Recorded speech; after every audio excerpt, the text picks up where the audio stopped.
Жас кәсіпкер форумы биыл Маңғыстауда алғаш рет ұйымдастырылып отыр. Кәсіпкерлер қауымының бас қосуы нәтижелі өтті. Өйткені мұнда бұл салаға енді ғана қадам басқан жас кәсіпкерлер осы істің үздіктерінен ақыл кеңес алып, пікір алмасу мүмкіндігіне ие болды. Айта кетейік, форумды өткізуге мұрындық болған Маңғыстау Мұнайгаз акционерлік қоғамы мұнай компаниясы басшылығы жастарға әрдайым жан-жақты қолдау білдіруге дайын екенін айтты.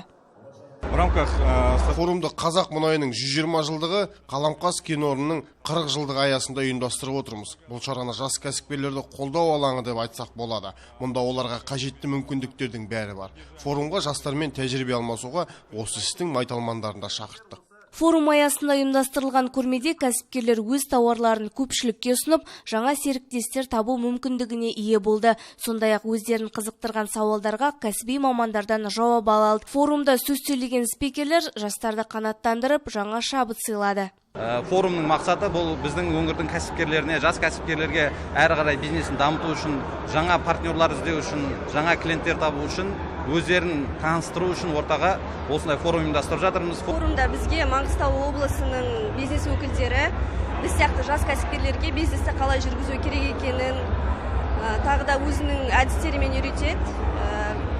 Маңғыстау Мұнайгаз акционерлік қоғамына алғысымызды білдіреміз, бізге осындай мүмкіндік тудырып жатқанына.